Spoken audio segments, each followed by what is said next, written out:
على سنن الدعاء. جماعات سيزن بلانين دعاء دون درس درس دعوة درس خلينا دعاء واجب دارن شرط دارن أركان دارن يردك خلينا دعاء سنة دارن يردك. وقبل أن نأخذ السنن يجب علينا أن نعلم بأن الدعاء ينقسم إلى قسمين: دعاء فيه أجران ودعاء فيه أجر واحد. أما الدعاء الذي فيه أجران فهو الدعاء المأخوذ من كتاب الله ومن سنة النبي عليه الصلاة والسلام. فحينما تدعو الله تبارك وتعالى بأدعية الكتاب والسنة فلك أجران: أجر الدعاء وأجر الاتباع. خلينا جماعات دعاء سنة دارن دعاء إيك ترلب وعند خلينا برنشي دعاء وقتها بس بأجر الله بس خلينا دعاء بكر دعاء خل بس الله إيك أجر الله بس إذا شو دعاء وش خلينا برنشي سنرسم وعند برنشي دعاء بس برأجر الله بس ودعاء بس دعاء خلينا بس نرسم الله تعالى نسوي بس الله تعالى عند بس هنا خالد بزنان بس الله تعالى نرسل في رسول بزنا شو يدعو مش برأجر الله بس خلينا إيك أجر قيس دعاء شكر له خلينا يعبر بزنا سنة ننكي الدعاء خل القرآن يقدر ننكي الدعاء رشنا بس إيك أجر الله بس نرسل شكل القرآن يكيد السنة تنكي له بريش أجر خلينا بس دعاء بس شو ننكي أجر الله. والنوع الثاني من الدعاء الذي فيه أجر واحد وهو الدعاء الذي أنت تؤلفه من عندك حسب حالك. تدعو بالرزق، تدعو بالصحة، تدعو بالصلاح، تدعو بالنصر، كل هذا أدعية إن لم تكن موجودة في كتاب الله وسنة النبي عليه الصلاة والسلام فلك أجر واحد وهو أجر الدعاء. خلينا مرتبط بس شيخ لدينا برنشي ودعاء برأجر بإراء الله سبحانه وتعالى بس إذا الله تعالى صندوق سوري بس خل بايلق أخشى ومن سلامات لك سوري بس خل ندوس بزن خيات الدنيا غير الله من أشغال شن برمنا أجر الله بس. ونبدأ بسنن الدعاء. أول سنة من سنن الدعاء هو الطهارة، ليس شرطا، تدعو الله على كل حال، ولكن أن تتطهر سواء كان من الحدث الأصغر أو الأكبر للغسل والوضوء ثم بعد ذلك السواك ثم العطر تتعطر، كل هذا سنن من سنن الدعاء. خلينا جماعات دعاء سنة لرنا وين برنشة سنات كشان تأخر الدو هذا كشان تلقى الله تعالى من دعاء قوي الدم دو سنة كل شيء بديش خلينا سنة دو نرسل وين برنشة كشان تأخر الدو ما بديش خلينا بدل سنة دو كشان شيستابو خلينا موضوعي كان خشوا للدم وعبرنا سنة دم. والسنة الثانية استقبال القبلة، ليس شرطا، ولكن نبينا عليه الصلاة والسلام في مواضع حديث كثيرة حتى خاصة في دعاء الاستسقاء كان عليه الصلاة والسلام يستقبل القبلة ثم يدعو ربه تبارك وتعالى.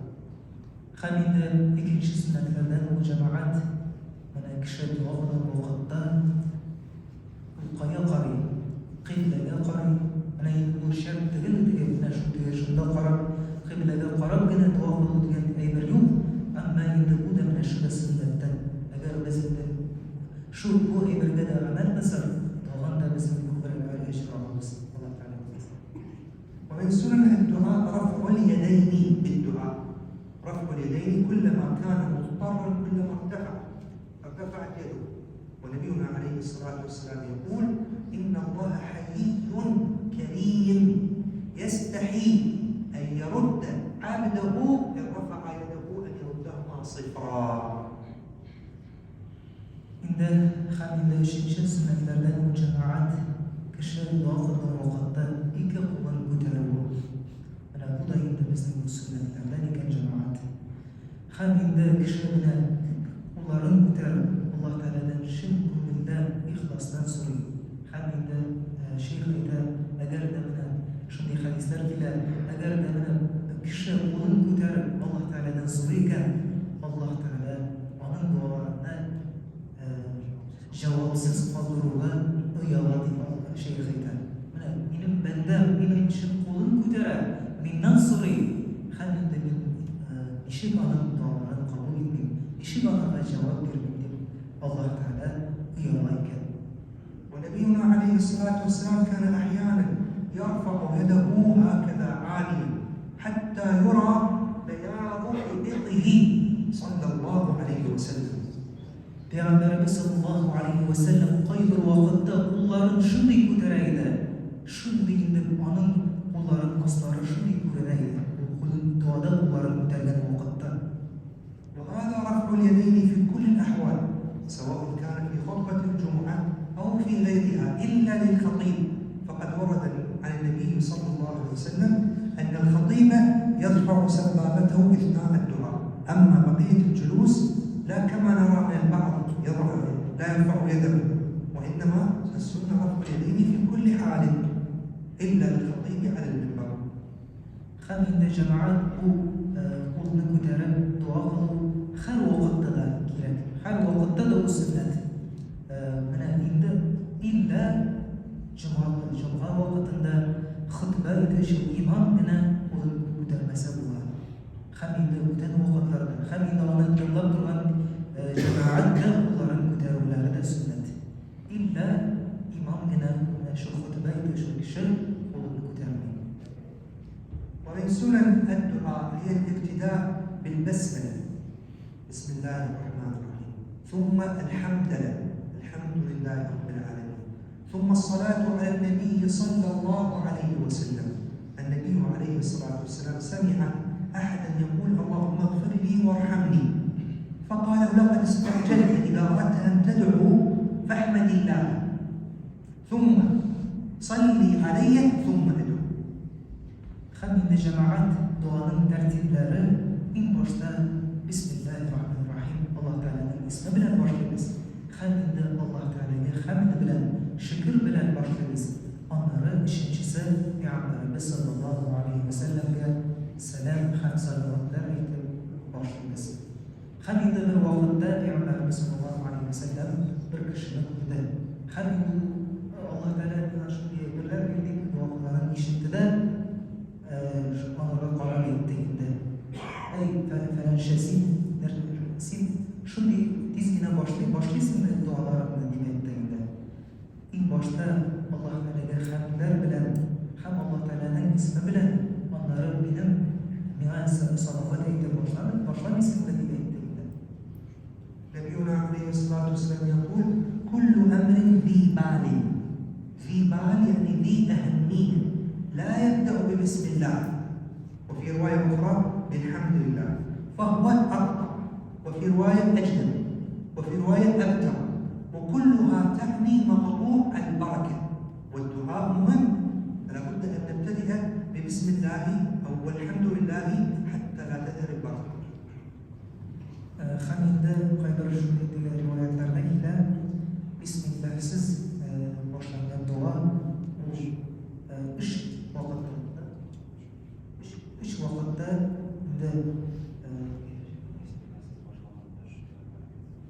Bismillahsiz boshlangan ish berakatsiz bo'ladi, hamda xayrsiz bo'ladi deydi. ثم بعد ذلك سيدنا عمر بن الخطاب يقول الدعاء معلق بين السماء والأرض لا يرتفع إلا بالصلاة على النبي صلى الله عليه وسلم. Hamda Umar ibn Xattob radhiyallohu anhu shunday deb aytdi. Duo u osmonda turadi. Hamda uni kim oladi deganda, kimki uni Payg'ambarimiz sallallohu alayhi vasallamga salovat bilan boshlagan kishigina onda erisha olishi duoda. نسأل الله تبارك وتعالى أن يتقبل منا ومنكم، والحديث بقية إن شاء الله في أيام قادمة بإذن الله. بسم الله الرحمن الرحيم، الحمد لله رب العالمين، والصلاة والسلام تسليما على سيدنا ونبينا محمد وعلى آله وصحبه أجمعين. اللهم احفظنا واحفظ المسلمين كما شئت وكيفما شئت إنك على ما تشاء قدير. اللهم استر عوراتنا وآمن روعاتنا. اللهم اكفنا شر الأشرار وكيد الفجار وكيد الظالمين والحاسدين والحاقدين والكفار. اللهم إنا نجعلك في نحور الأعداء ونعوذ بك من شرورهم. يا مالك نجنا والمسلمين من المهالك إنك قادر على ذلك. يا لطيف نسألك اللطف فيما جرت به المقادير. اللهم الطف بعبادك المسلمين المستضعفين في كل مكان. الطف بعبادك المستضعفين في فلسطين. الطف بعبادك المستضعفين في غزة.